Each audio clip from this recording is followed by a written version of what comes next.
Entonces, buenos días. Después, disculpas por este retraso. La tecnología a veces no le ayuda a uno completamente. Entonces, bueno, vamos a ver si avanzamos hoy un poco más en este tema que venimos trabajando desde la semana pasada, del tema de la semana antepasada, el tema de la hermenéutica. Como nos hemos podido dar cuenta, entonces, lo que básicamente nosotros queremos, o lo que básicamente pretendo yo aquí, un momentico, yo pongo esto, le pongo pantalla completa.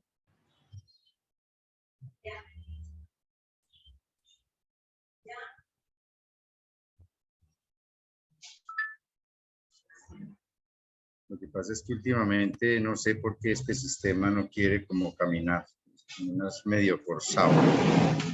Entonces, bueno, les decía, lo que básicamente se pretende con esta chapuzón de hermenéutica es como que por lo menos tengamos nosotros una clave sencilla que nos ayude a este trabajo de interpretar los textos, de interpretar el texto sagrado. ¿Por qué?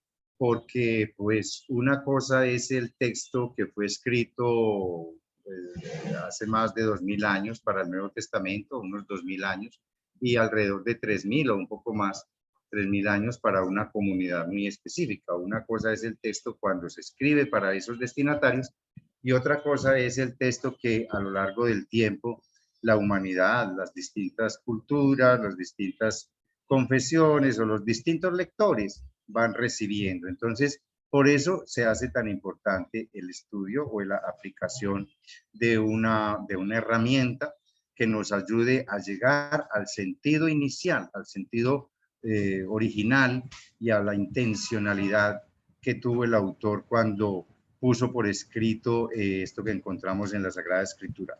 Entonces, dos elementos bien importantes. Encontrar el sentido original, encontrar el sentido original. Esa es una cosa. Y encontrar lo que dije con el sentido original, la intencionalidad original también con la que el autor escribió. Una cosa es el sentido, otra cosa es la intención. Pues por supuesto que no se pueden separar así, digamos, tan fácilmente, porque en el sentido original del texto y en la intencionalidad, pues está construido un relato que pues obviamente es muy difícil como que sacar aparte ambas cosas. Pero de todas maneras tenemos nosotros o debemos tener en cuenta, debemos ser conscientes de esos elementos que se dan a la hora de nosotros enfrentar el texto. Habíamos venido hablando entonces de cómo un acontecimiento, un hecho sencillo, un hecho simple, un hecho de la vida cotidiana del pueblo de Israel, pues muchos de esos hechos, no todos, pero la gran mayoría de hechos, de situaciones que vivió el pueblo, llegan a obtener digamos, una presentación ya de acontecimiento. Poníamos el ejemplo de digamos, de la huida de unos esclavos de la esclavitud de Egipto. Una huida que hubiera podido ser, como describimos la semana pasada, una cosa, digamos, casi que normal, cotidiana. El imperio de pronto, pues, o los esclavos más bien, vieron la oportunidad de escaparse de sus lugares, estaban esclavizados, y en vista de que el mar llega una cierta cantidad de horas, toca la playa, y otra cierta cantidad de horas se aleja de la playa, pudieron haber visto eso como una oportunidad para fugarse por ahí, por ese espacio que queda despejado. Pero ese es el hecho, un hecho muy sencillo, un hecho muy simple. Pero eso, con el correr del tiempo, va adquiriendo unas características tan importantes que ya, digamos, es presentado. Ese hecho tan sencillo es presentado como un acontecimiento. ¿Qué pasa entre el hecho y el acontecimiento? Pues suceden muchas cosas. Sucede de pronto una preocupación religiosa, un avance en la reflexión, un avance ¿cómo podríamos decir? En la conquista o en la adquisición quizás de una conciencia mucho más clara sobre las bondades, sobre las ventajas que tiene ser libres en lugar de ser esclavos, ¿no? Eso, sí, no sé si me hago entender. Con el correr del tiempo, con el pasar de los días, con el pasar, sí, de los años, quizás las comunidades o los grupitos que se fueron escapando de esa dominación, de esa opresión egipcia, empiezan a descubrir que es mucho más práctico y es mucho más, digámoslo en palabras de hoy, es mucho más chévere vivir libres que vivir esclavos. Y entonces eso lo van, digamos, matizando, lo van organizando como con un sentido de qué, de aprobación, de que es mucho mejor y que esa huida fue lo mejor que que hubo podido pasar, ¿no? La huida fue lo mejor que pudieron haber hecho, ¿no? Haber huido, haberse zafado de esa esclavitud. Y entonces el hecho como tal comienza a ser releído en otra perspectiva, comienza a ser visto de otra manera, comienza a ser visto ya, digámoslo, ampliado con las experiencias religiosas de que pues lograron zafarse de esa opresión de Egipto, de esa esclavitud, y que por tanto eso que ellos sienten en su conciencia lo van proyectando como en el querer de Dios, en esa divinidad que ya estas comunidades han venido como que descubriendo, ¿no? No es que se estén inventando una divinidad nueva, sino que ellos más bien empiezan a descubrir la experiencia, digamos, espiritual, religiosa, de sentirse acompañados por una divinidad que es totalmente diferente a las divinidades del imperio, ¿no? Las divinidades del imperio son tan opresoras como el mismo faraón, son tan chupasangres como el mismo faraón y su sistema. Entonces, el hecho de que comiencen a percibir la presencia de una divinidad, sí, de un ser especial que los apoya a ellos, que los respalda, que ellos se sienten respaldados en ese acto de huida, en un acto ilegal, porque un esclavo no podía fugarse. Ese es el problema de estos sistemas opresores, que le hacen tragar los cuentos más tremendos a las personas, como por ejemplo estar en condición ilegal si se escapaba de su lugar de esclavitud. Imagínense ustedes, como si ya la esclavitud no fuera de por sí legal. Entonces le hacen creer al otro que no, que el que está en una situación anormal, ilegal y toda esa cosa de contravención a la norma es el esclavo que se va de la casa del amo. Eso es una distorsión completa de la verdad, una distorsión completa de la conciencia. Y pues cuando todo eso lo aprueba la divinidad del imperio, entonces la gente, ¿qué otro recurso le queda? Creer que eso es cierto, creer que eso es verdad, porque pues eso es lo que está dicho, eso es lo que está quizás escrito, eso es lo que está mandado, eso es lo que está establecido. Entonces hacer lo contrario es estar al margen de la ley. Entonces ese hecho, volvamos a la cuestión, el hecho de la huida, de la salida, de la escapada de algunos esclavos, de esa situación de esclavitud, comienza a ser visto ya no como un hecho tan sencillo, ¿no? Ya como no un hecho tan simple. Sí, nos fugamos y todo ese cuento y ahora estamos aquí, pero cuando a eso se le comienza ya digamos, a condimentar, por decirlo así, con una experiencia religiosa y sobre todo, como les decía la semana pasada, cuando ese hecho comienza a ser narrado como una situación ejemplar para una generación nueva, entonces ese hecho ya empieza a pasar a un segundo plano y comienza a convertirse en un acontecimiento que va a ir también al mismo tiempo adquiriendo unos matices simbólicos, ¿Por qué? Porque a ese hecho como tal se le ha ido, digamos, agregando todo el esquema, como les decía la semana pasada, todo el esquema mental, simbólico, cultural a la cual pertenecen estas personas, esta comunidad. Entonces, finalmente, ese hecho que se va transmitiendo oralmente, de generación en generación, finalmente termina siendo un acontecimiento y termina como relato escrito, que es lo que, digamos, ha sucedido pues con todo esto que encontramos en la Sagrada Escritura. Todo lo que encontramos en la Sagrada Escritura tuvo un origen oral, tuvo un origen verbal, por decirlo, ¿no? Tuvo un origen así de transmisión sencilla, como cuentan los abuelos a sus nietos y a los muchachos, les cuentan sus historias de vida. Eso mismo acontecía en estas comunidades, en los espacios que tenían para compartir, en las reuniones que tenían, se recontaban como esas historias. Y es muy bonito eso hasta el sol de hoy, a pesar de que tenemos ya como todo lo que tenía que escribirse de la Sagrada Escritura. Todavía, por ejemplo, en el judaísmo se practica una partecita muy mínima de esta tradición oral. De hecho, los judíos, cuando se reúnen para la celebración de la Pascua, uno de los momentos quizás muy bonitos, no es el más importante de todos, pero sí el primer momento con el que arranca la celebración de la Pascua para el judío es ya cuando está todo dispuesto, la mesa, el cordero, todo está listo para comenzar la celebración. Entonces, el más pequeño de esa familia, el niño más pequeño, pero que ya sabe, pues, obviamente, hablar y sabe hacer preguntas.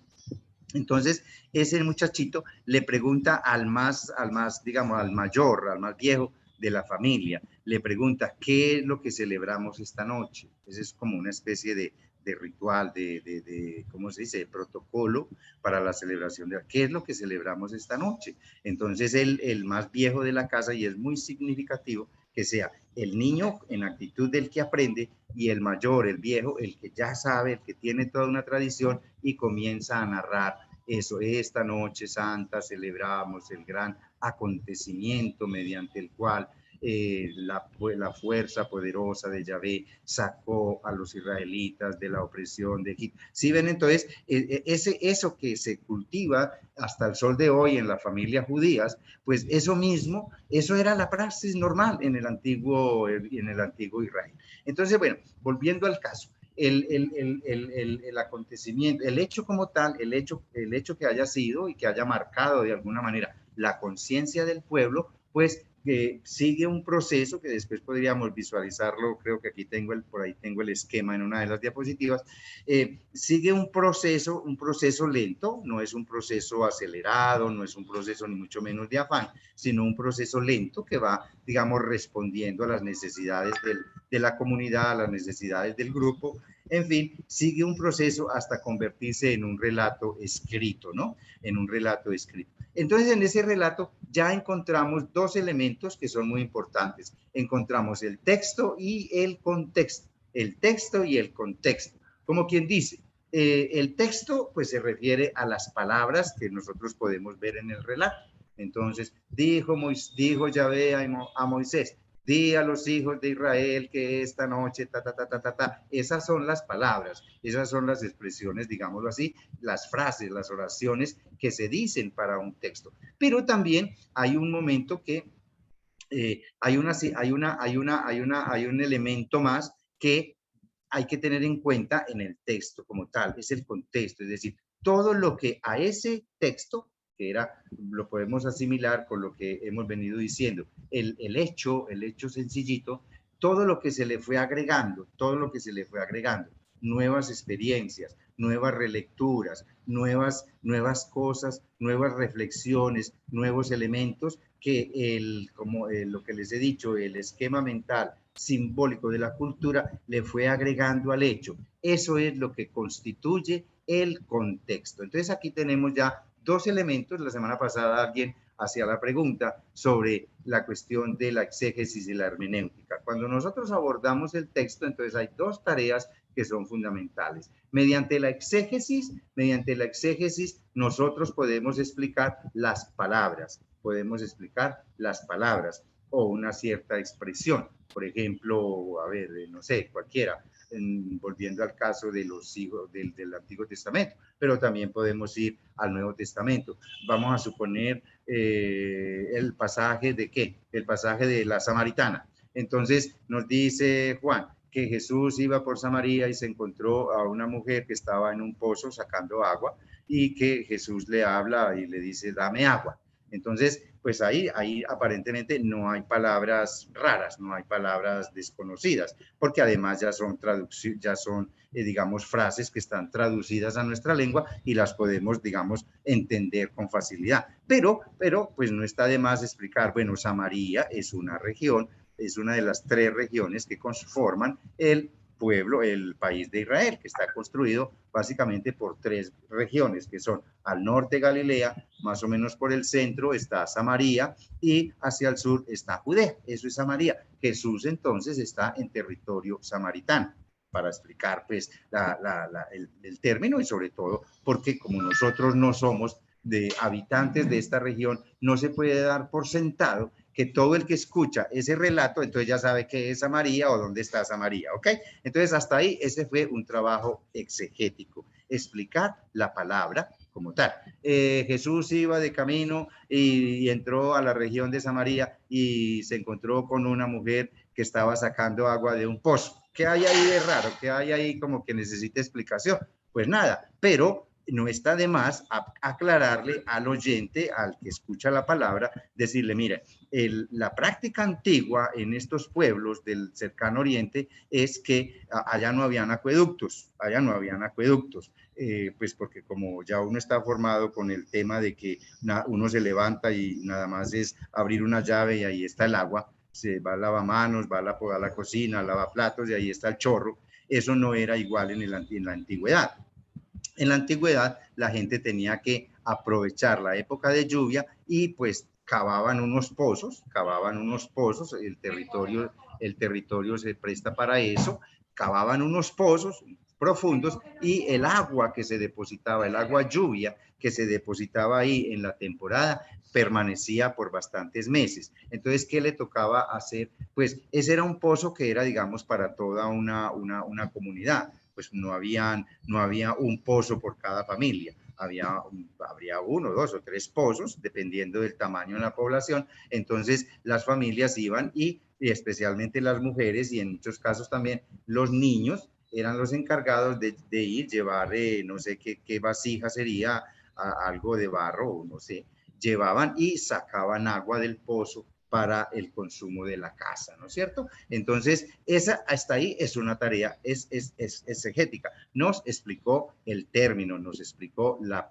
expresión. Exégesis, de hecho, entonces eso es lo que significa, por allá como que alguien saludó, lo que significa exégesis es sacar afuera como el significado de la palabra, viene de 2 palabras griegas que son ex, que significa hacia afuera, y ago, que significa conducir. Entonces, conducir afuera, sacar afuera el significado o digamos el sentido de una palabra. Luego viene, ese es un ejercicio pues que desde siempre se ha hecho y por eso mucha gente, digamos, da razón, da idea de acuerdo a las explicaciones que recibe en su iglesia, en la congregación, sabe muchas cosas del Antiguo y del Nuevo Testamento porque las ha escuchado ese tipo de explicación, ¿no? De las palabras, de un lugar, de un nombre, etcétera, etcétera. Eso es la exégesis. Pero viene entonces la otra tarea, que es la de la hermenéutica, es encontrar el sentido más profundo que tiene el texto. Es eso, es abrir o llegar como a conocer cuál es el contexto que le sirve de marco, que le sirve como de insumo o de espacio para la comprensión de ese texto. Eso implica entonces conocer un poco más el contexto, y conocer el contexto aquí es una tarea que tenemos que hacer nosotros, yo creo que les dije la semana pasada, es una tarea que tenemos que hacer en retroceso, o sea, en reversa. Cuando nosotros leemos un relato cualquiera en la Sagrada Escritura, por ejemplo, este de la Samaritana, lo que encontramos ahí es un producto hecho, les decía la semana pasada, es un producto ya terminado, un producto que un autor, en este caso se le atribuye a Juan, construye ese relato, nos cuenta ese relato, ese pasaje en el cual Jesús llega al territorio samaritano, encuentra a una mujer, se pone a conversar con ella y pues ya sabemos cómo se desarrolla y cómo termina el relato de Jesús en Samaria, este diálogo con la samaritana. Ese es el producto terminado. Es decir, cuando el autor lo puso ahí, él siguió unos pasos hacia adelante, el hecho, digamos, normalito, el hecho sencillo, de pronto una visita esporádica de Jesús a Samaria, luego eso como la comunidad fue, digamos, reflexionando sobre ese acontecimiento de que un judío específicamente se metiera a ese territorio y no hubiera salido allá de pelea, no se hubiera agarrado de las mechas con los samaritanos o que los samaritanos lo hayan expulsado. Eso fue eso es un hecho muy significativo y lo van cargando de un sentido teológico. Ahí es donde está la clave para nosotros entender por qué varían tanto el acontecimiento, perdón, el hecho, el suceso, por qué cambia tanto cuando ya se ha convertido en acontecimiento, ya está más grande, ya está más pulido, ya está más aumentado en muchos elementos. Vamos a suponer que Jesús simplemente pasó por ahí, le dio por ponerse a hablar con una señora y bueno, y todo pasó y todo bien y Jesús siguió para Judea. Pero eso sería simplemente una nota, digámoslo así, una crónica. Jesús entró a Samaria y se demoró un ratico por allá y bueno, y volvió y salió. Ese es el hecho. Pero es que ese hecho va a adquirir va a adquirir una importancia muy profunda para la comunidad cristiana primitiva, que tiene como ese gran desafío de entender si esa experiencia de vida cristiana es exclusivamente para los judíos o si se tiene que abrir también para otras comunidades no necesariamente judías. Entonces, ese pequeño hecho comienza a ser reflexionado, comienza a ser, digamos, asimilado, comienza a ser sopesado en muchos casos, porque presentar a Jesús, que es judío, presentarlo en Samaria no es cualquier bobada, no es cualquier cosa. Ese es un acontecimiento que los judeocristianos, con toda seguridad, pues van a tener como que, uy, ¿cómo así? Entonces, ¿quiere decir que los samaritanos también se nos van a meter aquí al rancho? Pues bueno, eso es así. Así tiene que ser, porque el evangelio no es solamente para judíos. En los sinópticos quedó claro eso, pero la comunidad de Juan es otra comunidad totalmente diferente a la comunidad de Marcos, de Mateo, de Lucas. Son 4 comunidades muy diversas. Como les dije ya, Mateo, Lucas y Juan de alguna manera resuelven el tema de cómo el mensaje de Jesús no es exclusivamente para judíos, pero nos queda todavía Juan, en donde nos podemos hacer la pregunta, ¿cómo resuelve Juan el tema de la inserción o de la aceptación de los no judíos en la comunidad cristiana primitiva? Pues ahí tenemos el relato de la samaritana, donde Jesús no hace sencillamente una invitación, muchachos, abran la puerta a los samaritanos, porque son,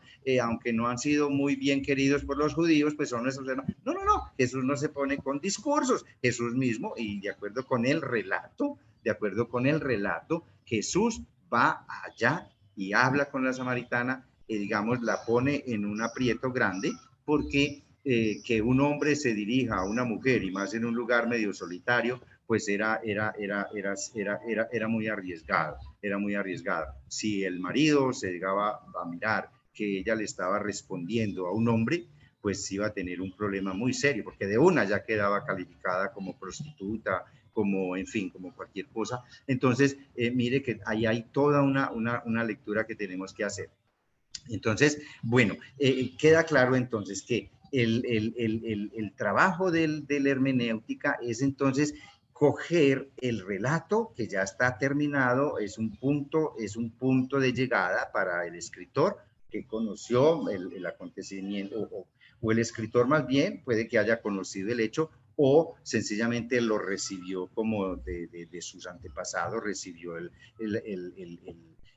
hecho ya en formación de acontecimiento, en proceso de formación de acontecimiento. El escritor lo que hace es tomar todos esos elementos y configurar el producto final. Entonces, mire que el trabajo fue un trabajo de atrás hacia adelante, hasta presentar un relato ya hecho, ya terminado, acabado, ya ahí están todos los elementos incluidos en él, todo lo que constituye un relato de un acontecimiento, ¿no? Con toda la carga que tiene de los elementos simbólicos, de los elementos del esquema mental, con todos los elementos de la teología que maneja, de la teología que se maneja en un determinado grupo, ahí está todo. ¿Qué nos toca a nosotros hacer entonces? Coger ese relato y empezar el trabajo hacia atrás,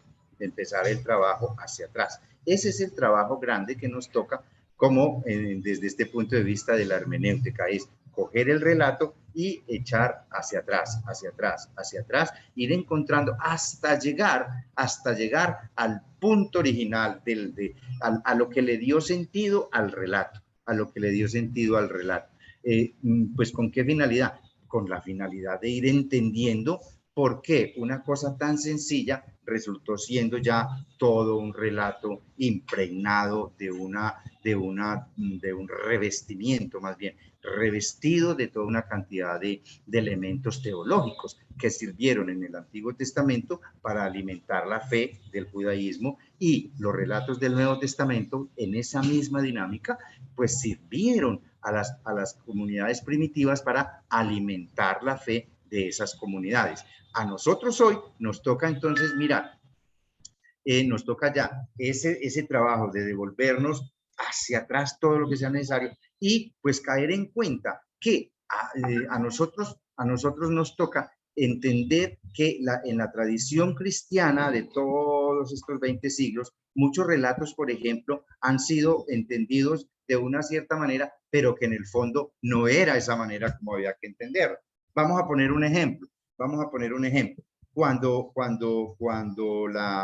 Cuando se lee en un ambiente cristiano, yo creo que en todos los ambientes cristianos, no vamos a hablar aquí si católicos, si evangélicos, si protestantes, cuando se lee este pasaje, por ejemplo, de Jesús conversando con la mujer sirofenicia, ¿se recuerdan el pasaje, no? Cuando Jesús sale de su territorio, se sale allá en el norte, Jesús sale de la frontera de su país, sale de su frontera, llega a Tiro y a Sidón, son ciudades que están muy cerca de Israel, pero ya no son israelitas. Jesús sale a ese territorio y la primera cosa con que se encuentra es con una mujer que, aunque dice el Evangelio de Marcos, Jesús salió, pero como que ojalá que nadie me vea, ojalá pues como que no vaya a pasar nada por aquí, de buenas a primeras se encuentra con una mujer sirofenicia y la mujer sirofenicia lo aborda, lo saluda. Bueno, don Jesús, muy buenos días. Mire, ay, qué dicha que vino por aquí a visitarnos, qué rico. Yo le quiero pedir un gran favor, y es que tenga en cuenta que tengo una niña que está poseída, algo así, que, mejor dicho, le pidió que le hiciera ese favorcito de liberar a su hijita que estaba poseída por un demonio, algo así por el estilo. Hay que leer bien el pasaje para yo no estar aquí inventando bobadas. Pero lo más importante es que tengamos en cuenta la imagen de Jesús, que sale del territorio de su país, se encuentra con una mujer que no es israelita, Jesús tampoco está en territorio israelita, y esa mujer lo primero que hace es solicitarle, hombre, que le ayude porque tiene una hija muy enferma de cualquier cosa, no me acuerdo ahora, es poseída por el demonio o algo por el estilo. Entonces, recuerdan el pasaje, ¿no? Recuerdan el relato. Jesús, ¿cuál es su respuesta? La respuesta de Jesús, ¿cuál es? Mujer, ¿cómo se te ocurre? ¿Cómo se te ocurre? ¿Dónde dice eso? Que se le pueda echar el pan de los hijos a los perros. Imposible. ¿Cómo se le ocurre a ustedes? ¿En o qué? ¿Cómo sería aquí la respuesta más brusca? No. Deje de hablar bobadas. ¿Cómo se le ocurre que al pan, no se le puede echar el pan a los perros? ¿Quién dice? Y entonces, mire la respuesta de la mujer. La respuesta de la mujer, sí, señor, yo sé que eso no está bien hecho, pero también también los perritos se alimentan con las migajitas que caen de la mesa de los niños, de los perritos y los gaticos, dice acá Joana, que también comen las miguitas que caen de la mesa de los niños. Entonces, ¿qué es lo que normalmente nos han enseñado allí? Nos han enseñado allí que Jesús pone a prueba la fe de esta mujer, que Jesús pone a prueba la fe de esa mujer sirofenicia. Y así por largos años y siglos, esa casi siempre ha sido la explicación. Esa casi siempre ha sido la explicación. Jesús pone a prueba la fe de esta mujer sirofenicia. Cuando nosotros le hacemos a eso un examen, en este sentido que estamos viendo aquí, estamos tratando de explicar las palabras, pero más allá de explicar las palabras, vamos a conocer el contexto y vamos a conocer los elementos que se agregaron al hecho, que se agregaron al suceso de la salida de Jesús a un territorio vecino y lo que pasó allí después de explicar las palabras, después de decir, mire, es que la frontera de Israel termina aquí, en esta partecita, en el norte, en el territorio de la tribu de Dan, allá en el lago de Ul, Hul o Ul, como quieran decirlo, por ahí cerquita está la frontera y Jesús sale ahí afuera y se encuentra con que ya es un territorio sirofenicio, es de Siria y Fenicia, que convergen en esa región y bueno, uno explica así. Pero luego viene el otro problema. Bueno, ahora entonces vamos a desechar por completo, a borrar esa idea de que Jesús pone a prueba la fe de una mujer. Jesús puede haber sido lo que sea, pero no charlatán, ni mucho menos ponerse en esa vaina de poner a prueba la fe de ninguno. Jesús lo que hace es actuar como lo que era, como un judío, como un judío. Jesús actúa como un judío. Jesús sale de su territorio, pero el hecho de salir de su territorio no indica que Jesús ya es otra persona, no indica que Jesús ya cambió de ideas, de pensamiento y que ya se adaptó, porque eso ni siquiera fueron, al parecer, no fue una estadía pues de tiempo, sino que salió por allá, le dio la caminadera y a conocer ese territorio y le sucede ese hecho, ¿no? De una mujer que lo aborda y lo pone a patinar. Más bien miremos la cosa en contrario. Más bien, si miramos la interpretación, no que Jesús pone a prueba la fe de la mujer sirofenicia, sino vamos a ensayar esta interpretación. La sirofenicia pone a prueba el proyecto y la fe de Jesús, o lo que Jesús creía, o lo que Jesús se le ocurría, o lo que Jesús pensaba. Esta mujer lo puso a patinar fuerte. ¿Por qué? Porque Jesús estaba convencido, Jesús estaba como buen judío, formado en el judaísmo, y ahí está el esquema mental simbólico que nos forma a nosotros, que nos da como esa, ¿cómo se puede decir? Sí, ese esquema mental, eso, cosa que uno mira para allá y ya sabe qué es lo que está viendo y sabe por qué está pasando lo que está viendo allá, a la izquierda, a la derecha, porque nuestra cultura, nuestra familia, nuestro ambiente nos enseñaron esas maneras de ver y de entender la vida. Entonces Jesús no era una cosa fuera de lo común, Jesús era un judío normalito. Jesús como hombre es un judío absolutamente normal y pues sí, tendrá sus cosas, ¿no? Como esas, por ejemplo, de estar comenzando a caminar en contravía del judaísmo legal tradicional, pero él sigue siendo de una mentalidad judía. Entonces, ¿qué pasa? ¿Por qué nosotros podemos decir eso con tanta tranquilidad o con tanta seguridad? Por la respuesta que da Jesús a la mujer. La respuesta que le da Jesús a la mujer es la que le daría cualquier judío que se haya tomado, digámoslo así, el trabajo, que se haya arriesgado a que a una extranjera le dirija la palabra. Eso no es normal en un judío, no les gusta, por lo menos a los que están allá, a los más recalcitrantes, no les gusta que un extranjero los aborde, que les diga nada, que les pregunte nada, porque se sienten que se contamina si hablan con un extranjero y más pues. Entonces, lo que hace esta mujer es sacar de Jesús el judío que hay por dentro, el judío que hay por dentro de Jesús. Es el judío que cree y está convencido que el proyecto de Dios, que el amor de Dios, que digamos, todo lo que tenga que ver con Dios es absolutamente para el judaísmo, para el judío, que fuera del judío no, eso no aplica, no es para nadie más. Y pues Jesús dice la expresión propia del judío normal que entienden, fueron formados en esa categoría de que los no judíos en el mundo son los perros. O sea, toda persona que no fuera judía era como un perro para ellos, ¿no? Como quien dice, no tienen derecho a estar dentro de la casa del judaísmo. Entonces, la respuesta de Jesús es del judío normalito, del judío que hubiera respondido así. Y la respuesta de la mujer pone, como quien dice, a pensar a Ella sí que lo pone a prueba a él. ella sí que lo pone a prueba a él. Tanto es así, a mí me gusta mucho tomar este pasaje para demostrar que Jesús también tuvo que convertirse. No porque cuando hablamos de conversión, no necesariamente es del pecado a la gracia, que eso es lo que normalmente entendemos por conversión.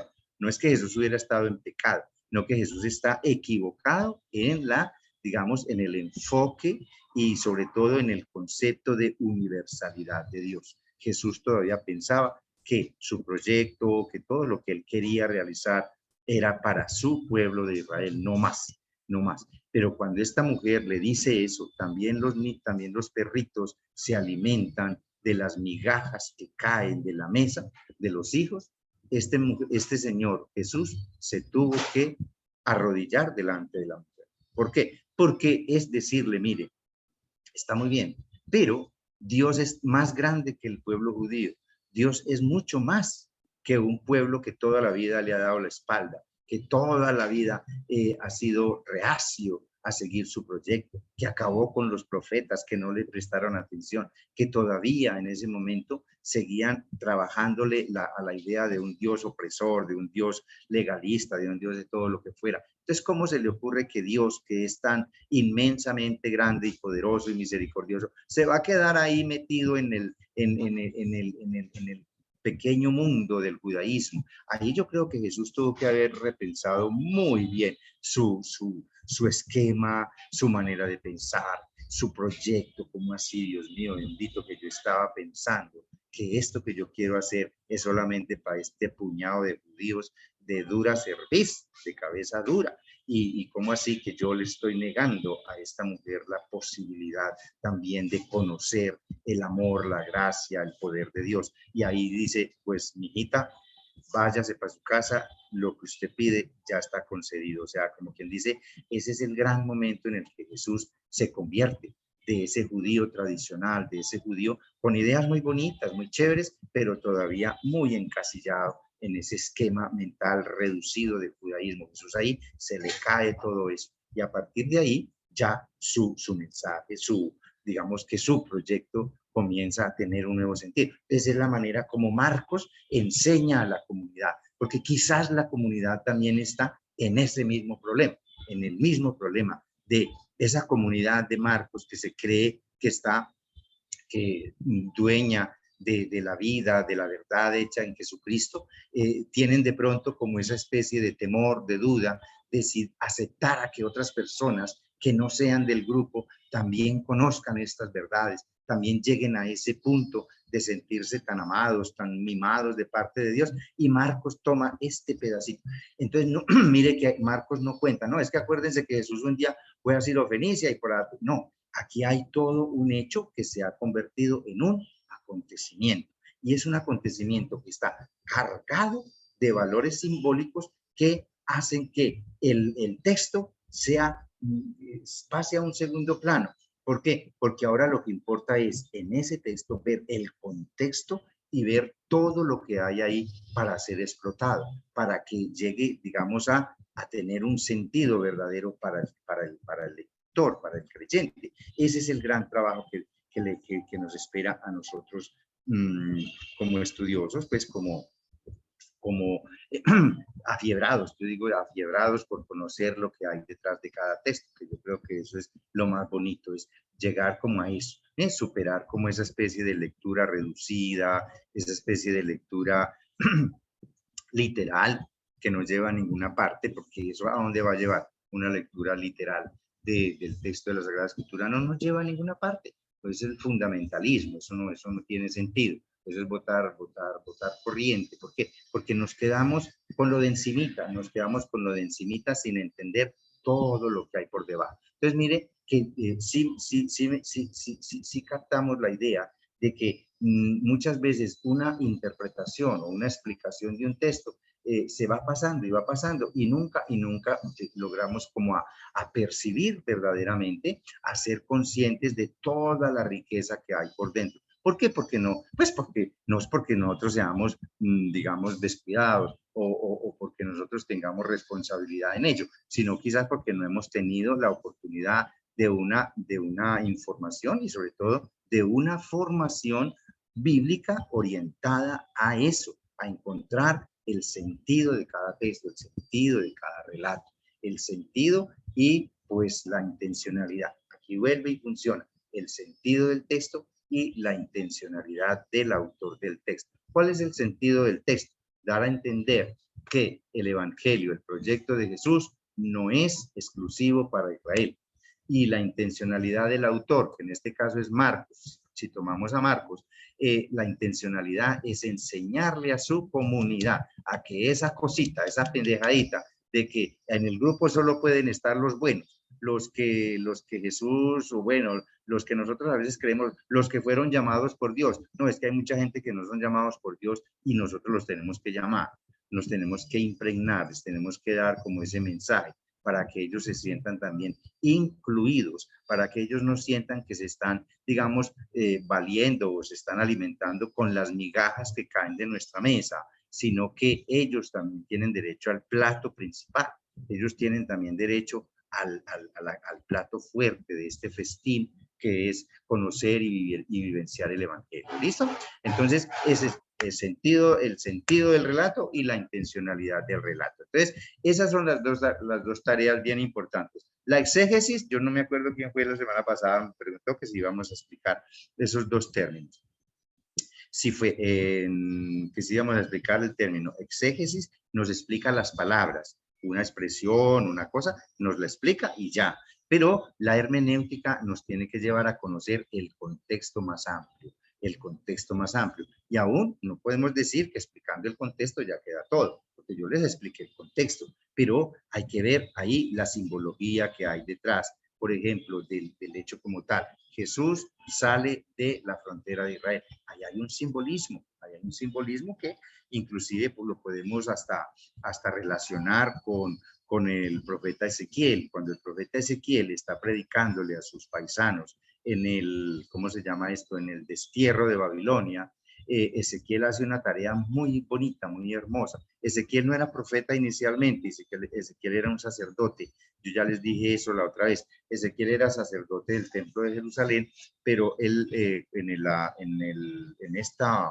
el momento en que la gente, la clase dirigente de Jerusalén es deportada a Babilonia, entonces ahí va Ezequiel como sacerdote, pero en el exilio, allá en el destierro, Ezequiel va a descubrir su vocación profética. Y una de las tareas muy bonitas que hace Ezequiel en el destierro es hacerle entender a sus compatriotas que Yahvé no se quedó encerradito en Jerusalén. Primero, que Yahvé no fue derrotado por el Dios de los babilonios, que eso es un cuento que no se lo pueden tragar más, porque recuerden eso, recuerden que un pueblo que vencía a otro, esa victoria no era atribuible al ejército más fuerte, o no era atribuible así de esta manera, diciendo que los babilonios vencieron a Israel porque eran más fuertes. No, los babilonios vencieron a Israel porque el Dios de Babilonia, el Dios de los babilonios, era más fuerte que el Dios de los judíos. Eso lo tenían ellos acá en su esquema mental simbólico. Fíjense eso, salir uno de esa idea no es fácil, porque es como decir, eso era un cuento el que nos habían metido, ahora toca es creer lo contrario, y ese es el trabajo que hace Ezequiel, que hace Ezequiel en el destierro, es sacar del esquema mental simbólico del israelita que está comiendo tierra allá en Babilonia, que está llevando del bulto en Babilonia, sáquese esa idea de que Yahvé fue vencido por Marduk. Hay que sacarnos esa idea de la cabeza. Segundo, hay que sacarnos de la cabeza, de nuestro esquema mental, hay que sacarnos la idea de que Yahvé solo podía estar metido en el templo de Jerusalén y que si salía del templo de Jerusalén ni siquiera pues como a todo el país, sino que era a un pequeño lugarcito ahí en la misma capital sagrada. No, hay que romper con ese esquema mental simbólico y entender que Yahvé es más grande que un templo, que Yahvé es más grande que un país, que Yahvé es más grande que todo. Entonces, si está en Jerusalén, también puede estar aquí. Y eso queda ilustrado con la famosa visión de la Kabod de Yahvé, de la gloria de Yahvé, que se desplaza desde Jerusalén, se desplaza hasta Babilonia. No sé si ustedes han visto han leído esa partecita en el profeta Ezequiel. La gloria de Yahvé se desplaza desde Jerusalén hasta allá, hasta Babilonia. Eso nosotros pasamos por encima de ese texto y pues no le encontramos como nada raro, porque hasta decimos, es que Dios es grande y poderoso y puede transportarse a donde quiera y en cualquier momento, pero en la mentalidad de un judío, entender eso y sobre todo aceptar eso no era tan sencillo, porque ellos ya tenían ese esquema o esa idea fija o esa idea en el inconsciente. Recuerden que en un relato están todos estos elementos, el esquema mental simbólico de la cultura, el esquema mental simbólico de las personas, de la comunidad, y luego están como esos elementos de nuestro inconsciente, ¿no? Esos elementos de nuestro inconsciente que, pues, en este caso, en el inconsciente de la comunidad y en el inconsciente del autor que escribió un determinado relato, que puso por escrito un hecho del pasado que fue cogiendo forma, tomando forma, hasta convertirse en un acontecimiento. Entonces, ya les estaba diciendo que es relativamente fácil explicar el texto como tal, desde el punto de vista exegético, pero ya desde el punto de vista hermenéutico, entonces es ir más allá del texto, ir al contexto y no solamente quedarnos con el contexto, porque digamos el contexto, lo que les estaba diciendo, nos puede decir, sí, bueno, el contexto es este, el contexto es que Jesús es judío y por lo tanto pues pertenece a un pueblo, a un país que tiene unas fronteras. Jesús sale de esa frontera, por aquí está Tiro, por aquí está Sidón y hay habitantes ahí. Una mujer parece ser que conocía algo a Jesús, o quién sabe qué noticias tendría de él, en todo caso cuando lo ve, le pide este favorcito y pues se desarrolla este diálogo y como Jesús era tan buena gente que hablaba con todo el mundo, pues no le pareció nada extraño que esta mujer le dirigiera la palabra, pero vamos a ver que le salió con semejante cuento. Y entonces ese puede ser todo, pero detrás de eso, mire la enorme riqueza que hay. Uno es que Dios, el proyecto de Dios, no es exclusivo de Israel. Esa era una discusión que ya venía desde el Antiguo Testamento. Después del exilio se había formado esa discusión en el ambiente religioso israelita. ¿Dios es solo para nosotros o también para todo el mundo? Entonces, unos decían que sí, otros decían que no. El profeta es Isaías, sobre todo el Deutero y el Trito Isaías, son partidarios y son de esa posición, de que Dios es un Dios para todos y que algún día todos los pueblos de la tierra van a rendir culto en el templo de Jerusalén. Van a, con tal, o más todavía, una persona, aunque no sea judía, con tal de que cumpla el sábado y con tal de que respete como el templo, como la casa, el lugar del encuentro de Dios, eso es toda una simbología también, ese tiene derecho como al favor y a ser visto como hijo de Dios. Entonces, Jesús está relativamente, o está en ese momento, él todavía no tenía eso claro, pero aquí se le aclara como que toda la situación. Claro, Jesús es consciente de que Dios no tiene límite, Jesús es consciente de que Dios no excluye, Jesús es consciente de que si Él va a predicar el reino, el amor de Dios para todos, exactamente para todos, entonces es para todos, no puede ponerse con esa distinción de que los hijos hay que alimentarlos primero y al resto después, no, es que todos tenemos esa igualdad de derechos delante de Dios. Entonces ahí queda como esas dos tareas, la tarea de la exégesis y la tarea de la hermenéutica. Damos otro pasito y es el problema este de la aparición del símbolo, que es el resultado, esto no me está dejando ver, que es el resultado final del proceso hermenéutico. Eso es lo que estamos entonces diciendo, lo que estamos diciendo hace un rato. La aparición del símbolo es el resultado final de todo el proceso hermenéutico, es decir, cuando con este mismo relato de la mujer sirofenicia que habla con Jesús, ahí hay ya una aparición de algo simbólico. No es que nos vamos a decir que el pasaje como tal, que el pasaje de la mujer sirofenicia es un símbolo. No, ese es un texto, ese es un relato. Un relato no es un símbolo. Pero el relato puede contener puede contener elementos simbólicos. Mire, por ejemplo, Jesús, judío, mujer extranjera, mujer sirofenicia. Ahí hay una relación simbólica, una relación simbólica. ¿Cómo así que Jesús hablando con una extranjera? O internamente en el país de Jesús. Jesús habla con una samaritana. Eso no era normal, eso no era normal. No era normal que un judío fuera, y sobre todo fuera en una actitud pacífica y amable y cordial, a hablarle a una samaritana. Si un judío, por alguna casualidad, se encontraba en territorio samaritano, había problema, había problema. Si se saludaban, no se saludaban, se insultaban, no se trataban bien, se trataban mal. No era un encuentro pacífico, era un encuentro violento, porque primero el samaritano no aceptaba que un judío se le metiera allá, y un judío nunca iba como a premeditar, bueno, me voy a ir por aquí, por Samaria, a dar un paseíto. No, no, no, eso no, jamás. Pero mire que aquí ya hay un elemento muy simbólico, es el proyecto de Dios que hermana a las personas, hace hermanos a todos, ¿sí? Entonces, el relato no es el símbolo, pero el relato está cargado de simbolismo. No sé si está claro eso, ¿sí? ¿Está claro?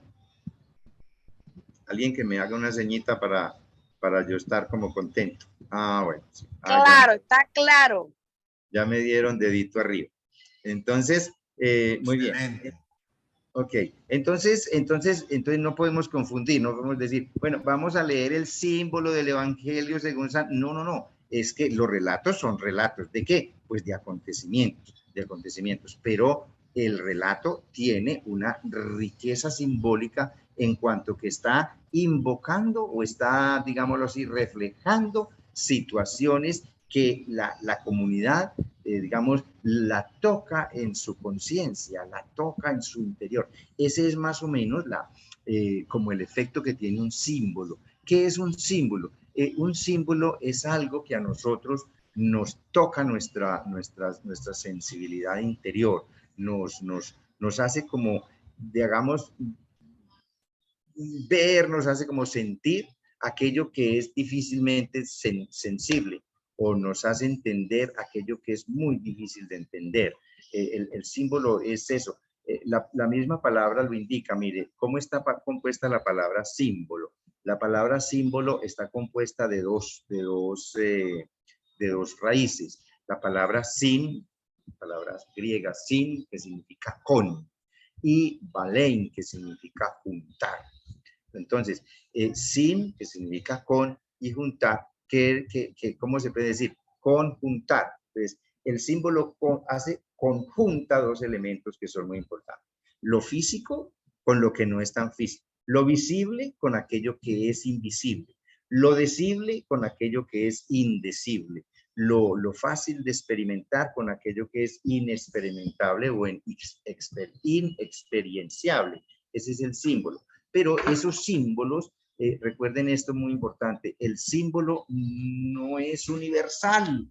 El símbolo no es universal. Los símbolos funcionan para la cultura donde se crean esos símbolos, donde surge ese símbolo, eso es de eso propio de esa cultura.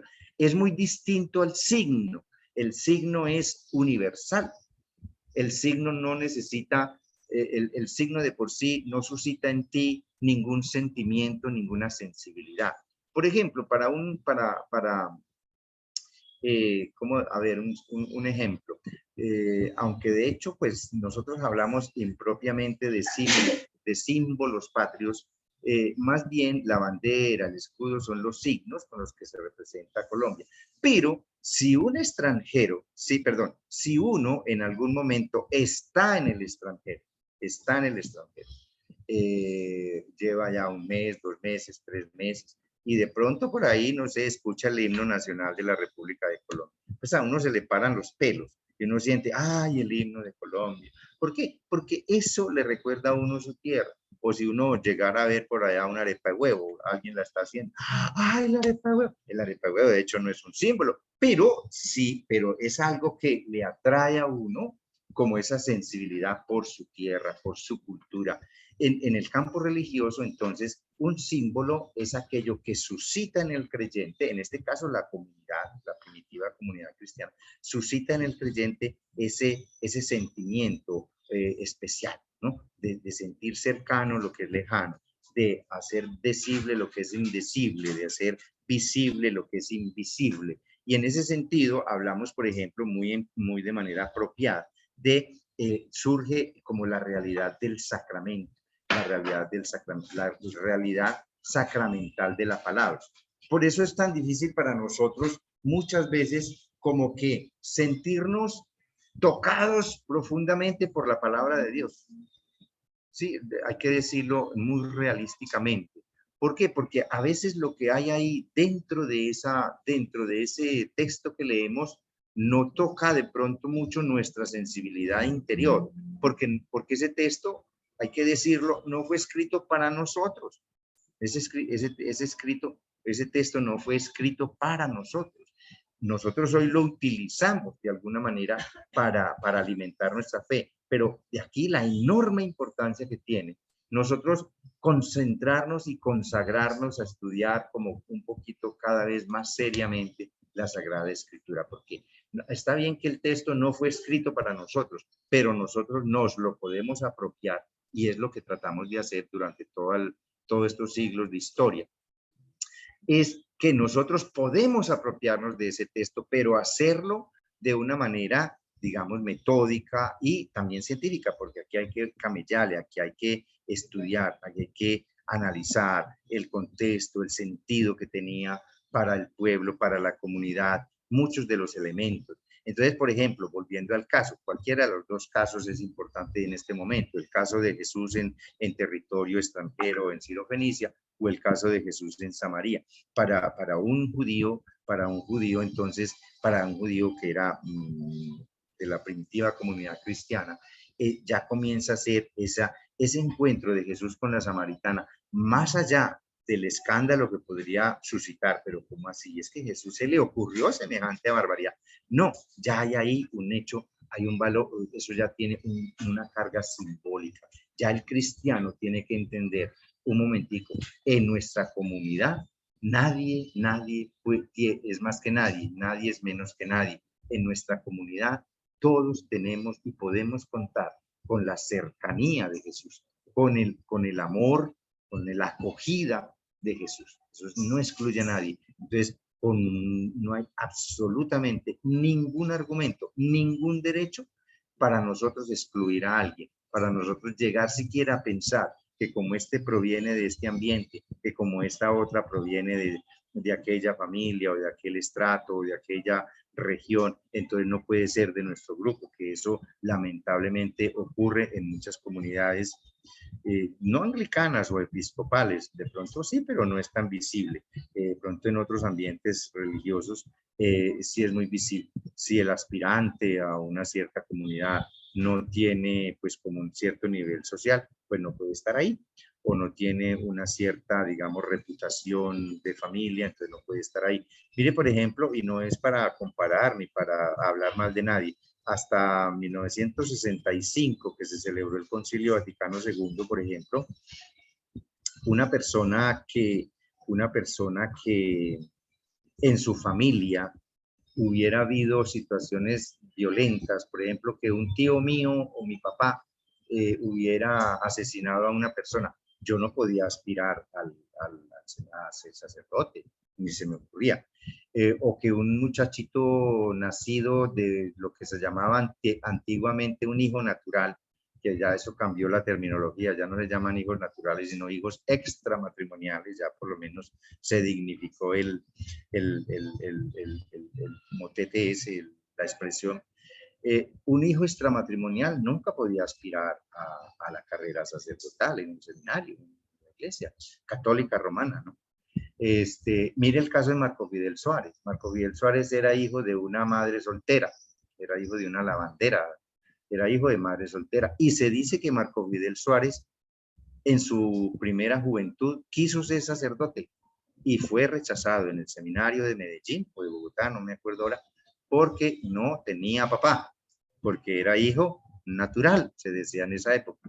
Hoy diríamos porque era hijo de madre soltera o porque era hijo extramatrimonial. Entonces, en la primitiva comunidad cristiana, eso se daba, ese intento como de seleccionar, ese intento como de que fulano sí, peranito no, estos sí, aquellos no. Entonces, este relato que ya ilustra o ¿cómo se llama? Transmite un acontecimiento, entonces el acontecimiento de Jesús que llega a Samaria, que convierte a los samaritanos, que los samaritanos no rechazan a ese judío que está ahí en su territorio, sino que lo acogen. Ese es el simbolismo de Jesús, que es acogido por personas que no son formadas dentro del judaísmo. Y así, ¿no? Entonces, mire que ahí hay una carga simbólica tremenda, ¿no? Entonces, esa es como uno de los elementos que es muy importantes a la hora de tener en cuenta. Entonces, esta es la razón por la cual podemos decir que toda la Biblia y cada una de sus partes, cada uno de los relatos, no son otra cosa que expresiones simbólicas que llevan a leer la historia en toda su profundidad. Mire cuánto nosotros podemos sacarle a un solo relato, por pequeño que sea, le podemos sacar. ¿Cuánto podríamos hablar, por ejemplo, el pasaje de la mujer viuda que fue y puso allá su monedita? Podríamos aquí hacer toda una exposición de eso para encontrar ese sentido profundo. Entonces, aquí la verdad de los archivos, la verdad del acontecimiento, la verdad del hecho en sí mismo, pues no es lo único con lo que nosotros nos podemos quedar. Es más, ni nos interesa mucho. ¿Por qué? Empezando porque nosotros no somos de esa cultura. ¿Qué impacto produce en nosotros que Jesús entró a Samaria y se puso a conversar con una señora? Eso, pues, a mí por lo menos no me dice nada. Así el hecho frío, el hecho como tal. Bueno, Jesús se movía mucho. Jesús recorrió toda Galilea, según las palabras de Lucas, bueno, sí, de los sinópticos. Jesús recorrió Galilea. ¿Qué tan raro es que hubiera entrado a Samaria? Pero cuando ya entramos a determinar cómo así, Samaria qué era, quiénes eran los samaritanos, cuáles son y cómo son, cuál es la calidad de esas relaciones de samaritanos y judíos, cuál es, cómo así que Jesús, y es que Jesús no sabía las normas, que no se le podía hablar a una mujer sola, y por eso, inclusive que eso tuvo problemas de tipo de cuestionamiento moral en la iglesia medieval, que llegó a ser excesivamente moralista. Se trataba de matizar ese acercamiento de Jesús a una mujer sola en un pozo, porque como la Edad Media estaba cargada de ese prejuicio, de situaciones pecaminosas, entonces se le ocurrió a algún autor aclarar, estamos hablando de la época medieval, aclarar que Jesús no estuvo solo cuando habló con la samaritana, que al lado estaban los apóstoles, estaban muy cerca de él, sino que el evangelio no dice nada. ¿Por qué? Porque había como ese susto, ese miedo. ¡Ah! ¿Y qué tal que Jesús de pronto le haya dado? Porque esta mujer como que no era ninguna perita en dulce, porque él mismo lo dice que vaya por su marido, y la mujer dice, yo no tengo marido. Y ella le responde, y Jesús le responde, ¿cómo así? Bueno, ciertamente, porque has tenido 7 y ahora ni siquiera estás con ninguno. Entonces Jesús estaba nada más y nada menos que al lado de unas 7 maridos, como les parece. Entonces, como la Edad Media se fijaba en todos estos detallitos, como con esa carga moralizante, entonces a algún autor se le ocurría decir que no, que Jesús ahí no estaba solo. Pues como para que nadie se le ocurriera pensar, pero seguro que Jesús ahí no tuvo un mal pensamiento, pronto alguna acción negativa o esta mujer con Jesús, pues porque yo creo que ese no es la época en que podemos más bien disfrutar el texto que no ponernos a revolcar todas esas situaciones que no tienen sentido. Entonces, bueno, continuamos aquí. Entonces, todos estos relatos son expresiones simbólicas que nos llevan a leer la historia en toda su profundidad.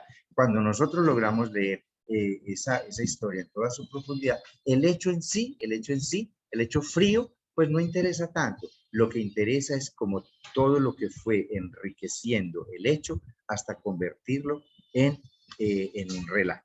Cualquier persona entonces que penetra en el interior de un relato bíblico, penetra en el alma del pueblo que lo escribió. Yo creo que eso es sumamente importante, porque entonces lo que estamos haciendo en este momento es llegar como al momento mismo que se está viviendo, lo que se está intentando, el aspecto de la vida en el Antiguo Testamento o el aspecto de la vida de Jesús en el Nuevo Testamento que la comunidad está manejando, aquello que le preocupa, aquello que le afecta en su momento, y pues este relato viene como a calmar, viene como a remediar, a explicar, a abrir un poco el horizonte de una comunidad inquieta o de personas que están inquietas, que están hasta de pronto con crisis de fe, en fin, y que de este relato viene pues como en su ayuda.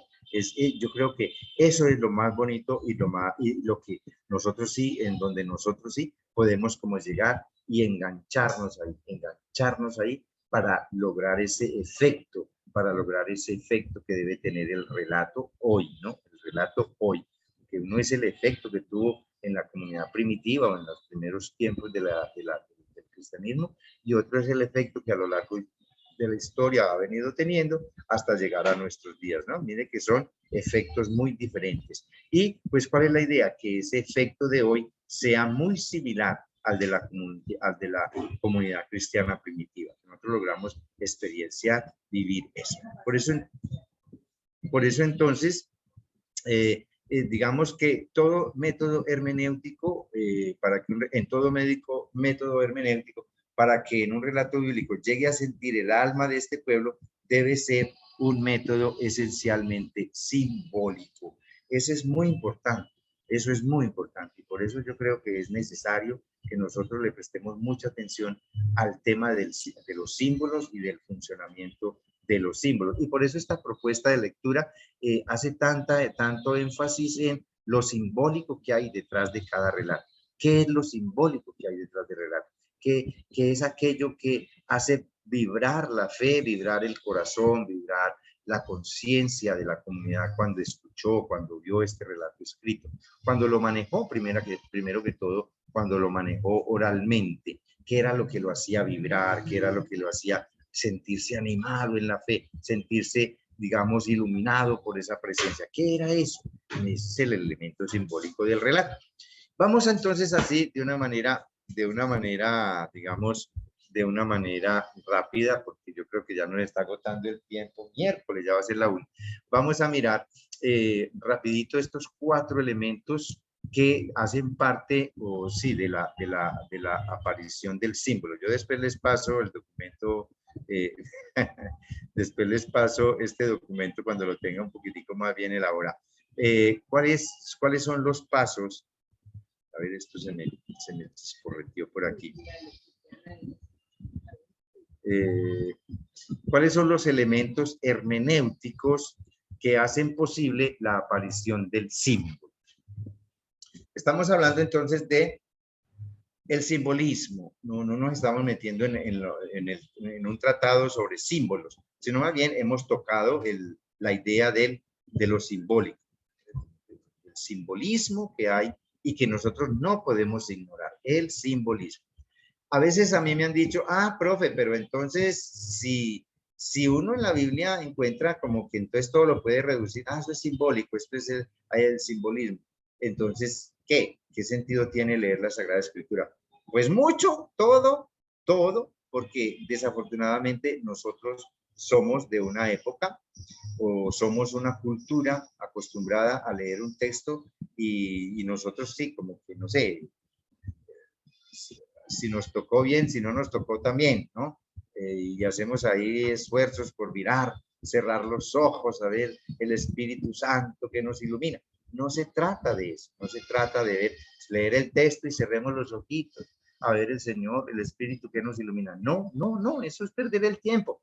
Eso es perder el tiempo. No, o mejor, yo no estoy diciendo que eso sea malo, porque de todas maneras el Espíritu Santo es más poderoso que yo. pero y cualquier cosa nos puede iluminar. Pero ese no es el método, ese no es como podríamos decir, el objetivo, la finalidad. La finalidad de la Sagrada Escritura es, como les he venido diciendo, es llegar a esas circunstancias, yo no sé si a ustedes les pasa, pero cuando yo estaba más pelado, que teníamos a los papás vivos,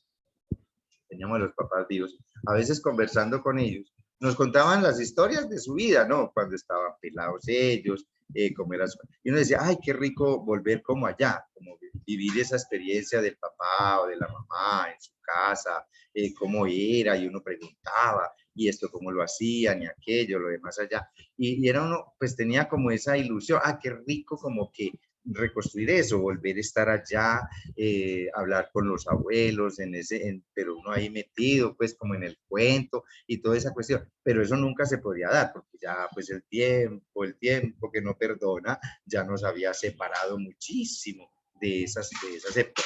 Yo creo que así debería ser este contacto nuestro con la Sagrada Escritura, como ese deseo de llegar al momentico, al punto en donde se está produciendo el hecho y comenzar ese recorrido, como ese hecho fue alimentando la vida del pueblo, cómo lo fueron asimilando, cómo lo fueron manejando, cómo les fue alimentando su fe, cómo los fue fortaleciendo en su camino, cómo les fue dando como esa especie de esperanza contra inclusive situaciones que no eran tan esperanzadoras. Ustedes imagínense el pueblo judío en el destierro, pues qué esperanza hay allá, qué esperanza había. Bueno, sin embargo, allá hubo esperanza y por eso el pueblo pudo volver de nuevo a Jerusalén y continuar y tal vez ahí configurarse ahora sí, construirse como pueblo. Entonces, yo creo que nosotros, este va a ser un material increíble que nosotros no podemos ignorar jamás, el elemento simbólico que nosotros tenemos que recabar detrás de cada relato. ¿Para qué? Para que cada uno de estos relatos pues sea muy fructífero y alimente y le fortalezca cada vez más nuestra fe. Entonces, primero, los elementos hermenéuticos que hacen posible la aparición del símbolo.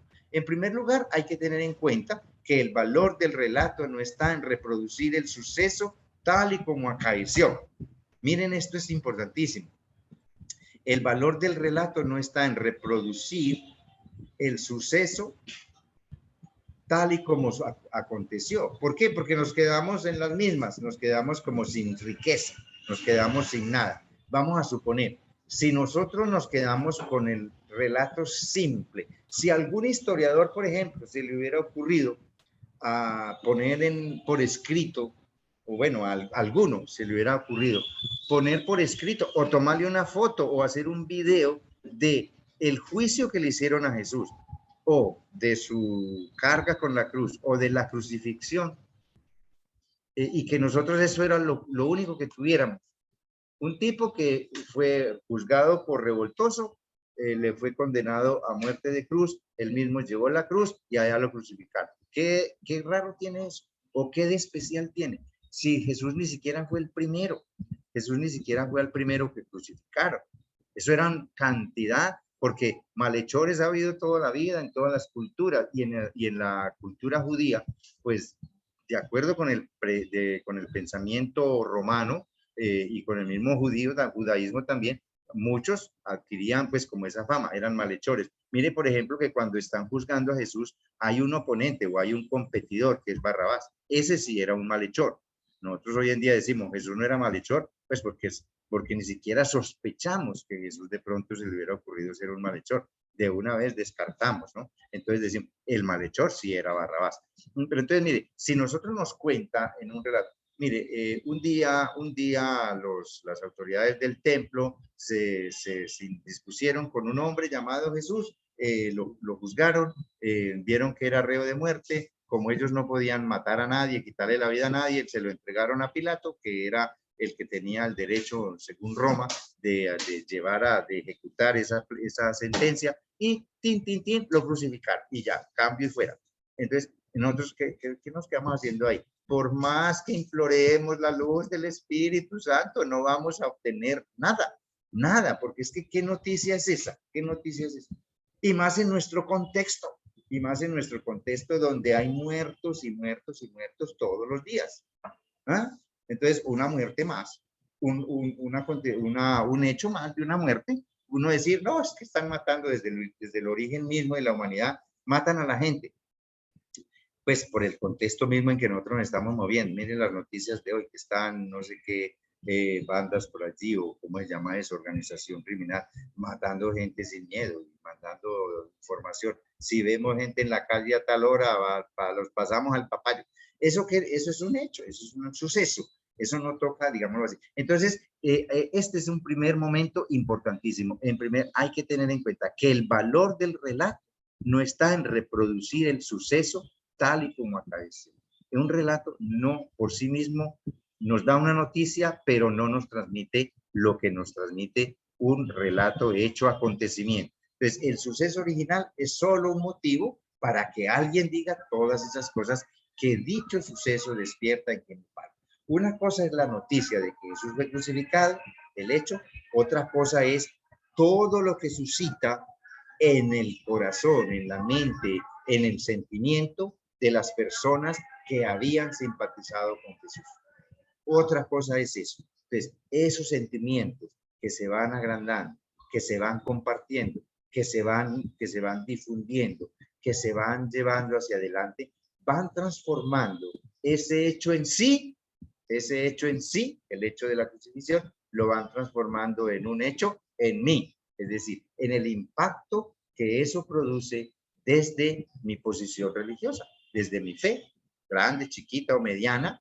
Esa fe se va sintiendo tocada, interpelada por ese hecho y va empezando a modificarse. ¿Por qué? Porque va a empezar a tener como esa especie de trabajo dentro de mí. Entonces, ese hecho en sí, ese hecho que es el original, Jesús que es crucificado por orden del judaísmo y ejecución del imperialismo romano, ese hecho en sí, visto ya desde otra perspectiva, va convirtiéndose en un hecho en mí, yo como persona, y luego también en un hecho para la comunidad. El impacto que eso tiene, la lectura que se hace, la transformación que le va dando a mi vida, a mi conciencia, eso es lo que nosotros tenemos que explotar a la hora de la verdad. En el panorama de los métodos hermenéuticos, entonces, este es el método que podemos llamar método histórico crítico. ¿Por qué? Porque nos conecta con el hecho en sí, que nosotros no lo podemos ignorar. El hecho en sí nos interesa y es necesario.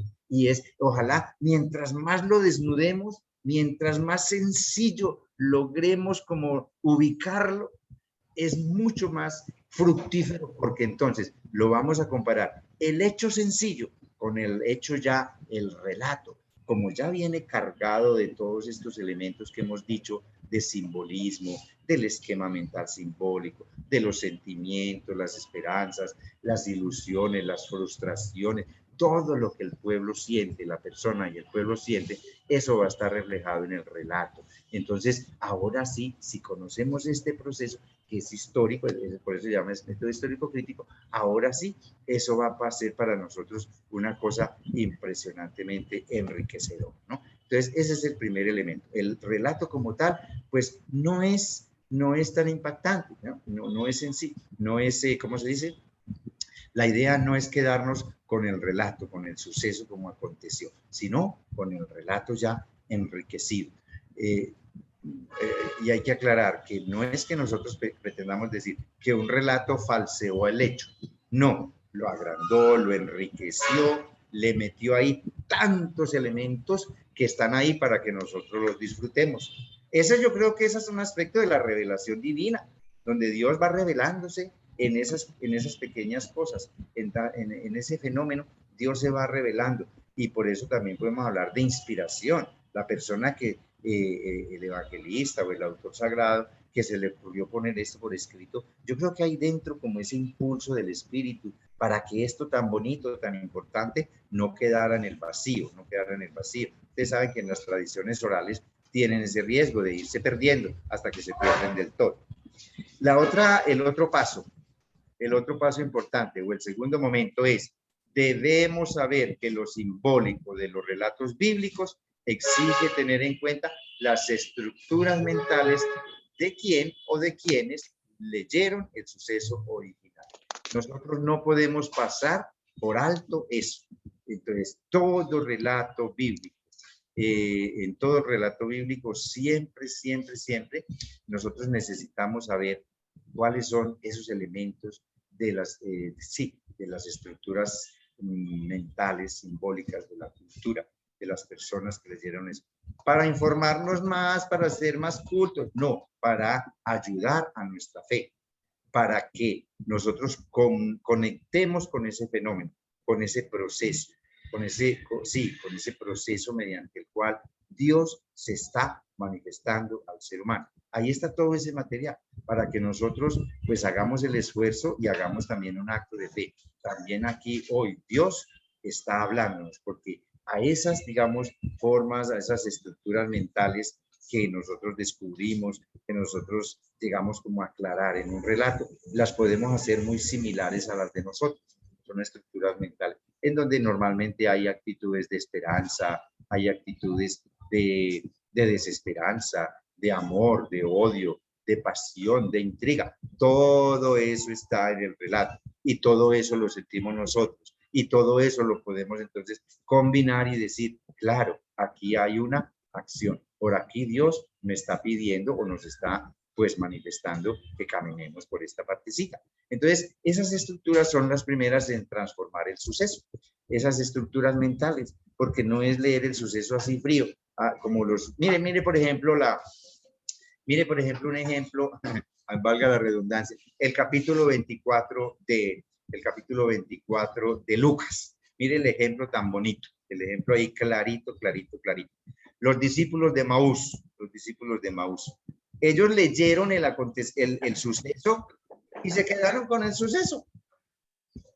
Hace 3 días que murió, pues es un hombre que pasó haciendo el bien. Cuando van por el camino, que Jesús les dice, ajá, ¿y ustedes de qué venían a hablar? Entonces dicen, no, pues estamos tristes porque pues estábamos en Jerusalén, nos habían dicho que Jesús, pues que ese sí, mejor dicho, iba a ser el que iba a acabar a transformar todo y toda esa cuestión. ¿Y pero qué? Hace 3 días que lo mataron, que lo sepultaron y nada. Entonces nos vinimos para la casa. Hace 3 días lo mataron, ya, y no pasó nada. Por ahí dicen que unas mujeres que no sé, que lo vieron, pero no sé, eso no como que tiene patas ni cabeza. Entonces mire todo el proceso que va siguiendo el evangelista, que es muy acorde con esto que estamos diciendo. Jesús comienza a mostrar que en ese hecho de la muerte, eso no hay que mirarlo solo como una muerte más, porque esa muerte estaba conectada con un proyecto antiguo, después con el ministerio mismo de Jesús, después con la reacción que produjo el ministerio de Jesús entre las autoridades. El proyecto de Jesús es algo que choca frontalmente con el proyecto de la sociedad vigente, del sistema vigente. Por eso lo matan, pero ahí no termina todo. Y sigue el relato hasta que logra que estos muchachos de Emaús pues logren descubrir la inmensa riqueza que hay detrás de esa noticia, detrás del hecho como tal. Es el cumplimiento de la escritura. Jesús se las hace ver y por eso ellos después dicen, no ardían nuestros corazones cuando este hombre nos hablaba, pero ellos sentían que ahora sí se le estaban descubriendo todo. Eso es el proceso que nosotros tenemos que realizar también cuando nos acercamos al texto bíblico. ¿Hasta qué punto el relato y luego conocer estos elementos internos hacen que arda nuestro corazón como a los discípulos de Emaús? ¿Ok? Bueno, nos toca avanzar así con el tercer momento, el tercer lugar. Entonces, primero, el relato en sí, frío, no es muy diciente. Hay que conocerlo más desde fondo. Segundo, ¿qué fue?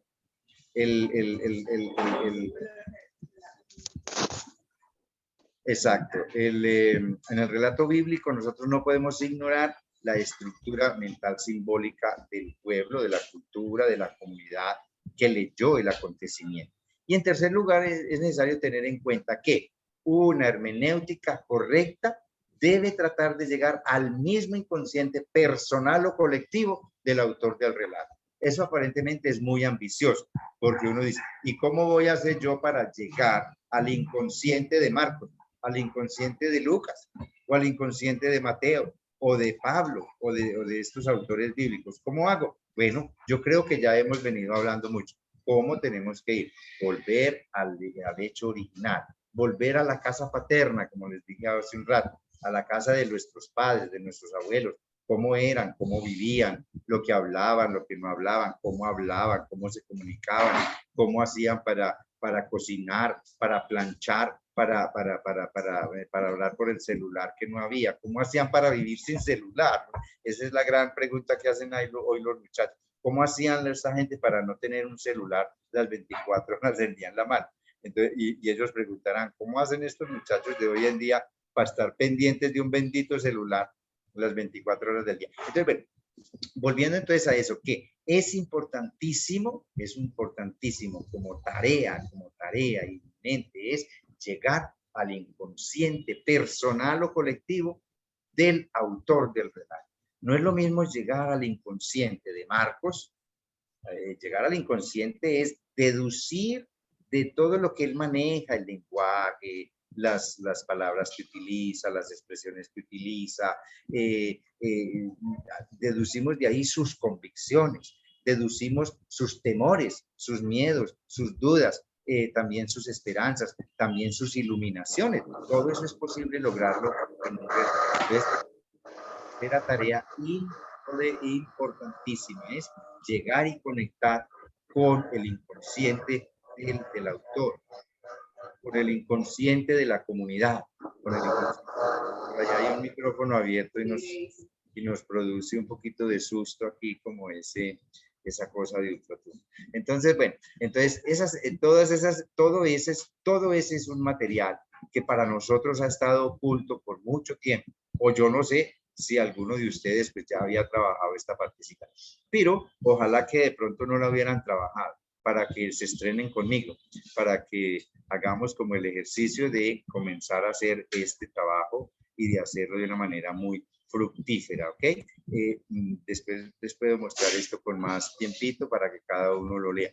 En cuarto lugar, entonces, es saber que todo método hermenéutico debe ayudar a descubrir el género literario que el autor creyó que era el más apto para expresar el suceso ya transformado en acontecimiento. Entonces, mire, ese es un proceso muy lógico, es un proceso muy lógico. Comienza con ser conscientes de que un hecho así simple, sencillo, no produce mucho, no produce nada. Que ese hecho simple y sencillo, nosotros lo tenemos que ver, digamos, descomponer, sacarle todo lo que tiene dentro, ya no visto como un suceso, sino como un relato, ¿ok? Sino como un relato. Luego, para lograr eso, nosotros necesitamos conocer el esquema mental simbólico del grupo o de la persona que produjo el determinado relato.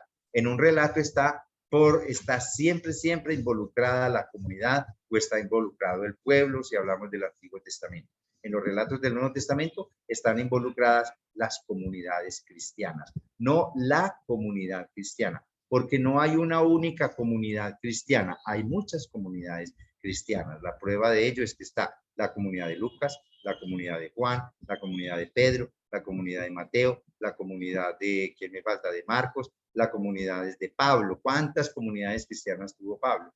Cada una con sus propias características, cada una con sus propios elementos, cada una con sus propios esquemas mentales simbólicos. Mire todo el problema que la situación que le toca vivir a Pablo en Atenas, cuando Pablo llega y predica lo que predicó, diciendo que ese pedestal vacío que ellos tenían allá en el Areópago para el Dios desconocido, les dice Pablo, bueno, yo les tengo a ese Dios desconocido, ese es Jesús de Nazaret, que fue crucificado. Mire, eso fue una desconexión total, eso fue un choque de esquemas mentales. El esquema mental de Pablo, por un lado, ya judío, que había aceptado que en Jesús las promesas de Dios se habían cumplido. Ese era un esquema mental. Llega Pablo a predicar a Atenas, una ciudad cultísima, una ciudad con otro esquema mental totalmente diferente. ¿Y qué le dijeron? Fueron muy corteses, no lo insultaron, no le dijeron nada, no lo chiflaron, no le dijeron mayor cosa, le dijeron, otro día te escucharemos, Pablo, no entendimos ni mu, otro día te entenderemos, otro día te escucharemos más bien. ¿Qué pasa? Que ahí no hubo encuentro de esquemas mentales. ahí no logró conectar Pablo, porque ellos no estaban esperando esa noticia de que en un crucificado, Dios se hubiera manifestado de la manera como lo describe Pablo. Entonces, ese es perdón, el siguiente punto. El segundo paso es, tenemos que tener en cuenta el esquema mental simbólico que está presente ahí y que lo tenemos que desvelar.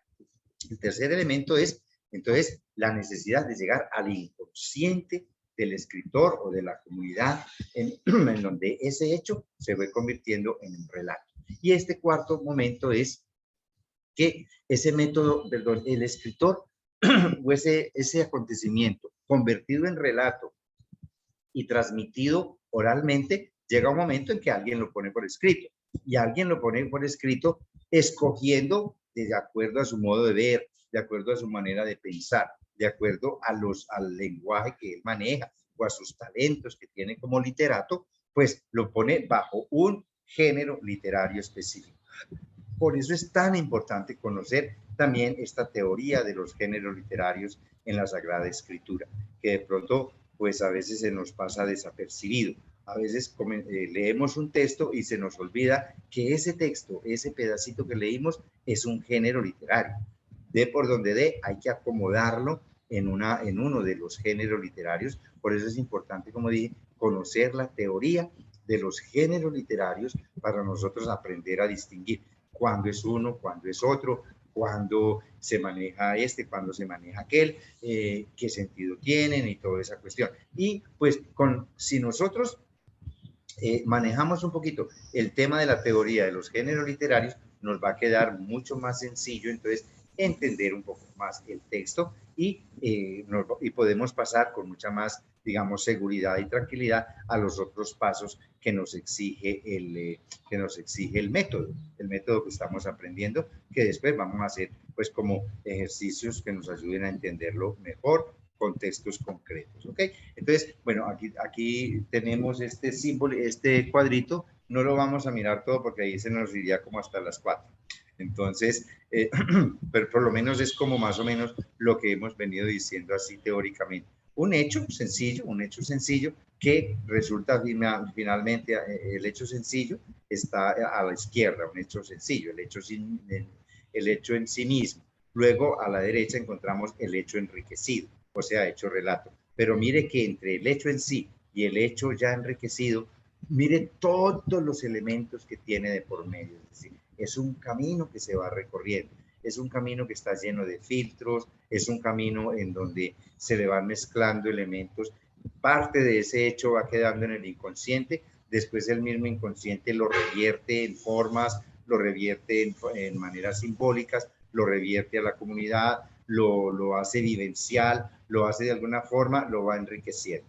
Luego ese hecho original, que es el 1, termina como un hecho releído en el punto 4. Y así por el estilo, y así en toda esta imagen, pues ustedes pueden ver como todo ese tutti frutti de cosas, de elementos que van haciendo posible que un hecho, por ejemplo, que aparentemente es oculto a nuestro entendimiento, resulta ser algo tan manifiesto. Como decir, ¿cómo así que en esa salida, digamos así, intrascendente, en esa huida intrascendente de unos esclavos de Egipto, ¿cómo así que ahí estaba actuando Dios?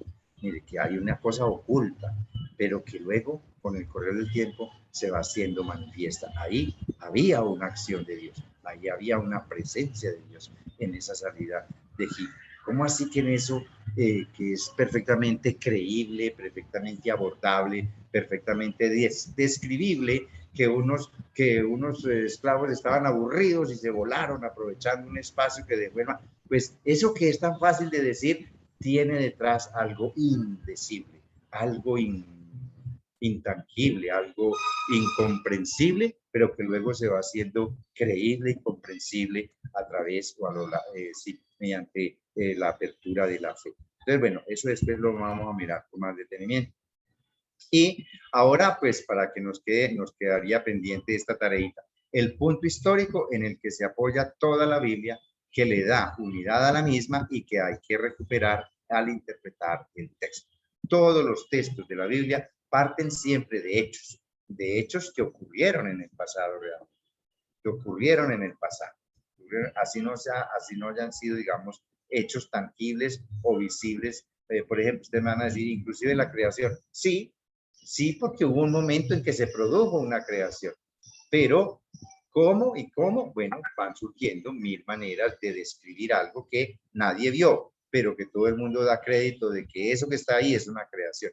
Entonces, eso es la manera como un hecho, pues, sigue unos pasos, y son hechos que como fueron en el pasado, pues quedaron en el inconsciente del pueblo y en algún momento esos hechos del pasado vuelven y toman forma, vuelven y toman sentido y a ellos como que intenta volver el pueblo ya con el camino recorrido de la fe. Entonces nos espera un trabajito grande. Vamos a ver cómo lo resolvemos en la horita o 2 horitas que tenemos la semana que viene, ¿vale? Entonces, bueno, que tengan un feliz fin de semana. A las madres del grupo, que Dios las bendiga, las haga todos los días más fuertes, más madres. Y bueno, muchísimas gracias por escucharme. Gracias, reverendo. Excelente, Gracias, reverendo. Gracias. Muchas gracias. Gracias, reverendo. Excelente como siempre. Bueno, gracias. Reverendo. Gracias, reverendo. Gracias, por favor, a hacer el llamado de lista de esta sesión. Agradezco de antemano al reverendo Gonzalo por su tiempo y por compartir con nosotros sus enseñanzas, su sabiduría. Bueno, con mucho gusto. Bendiciones.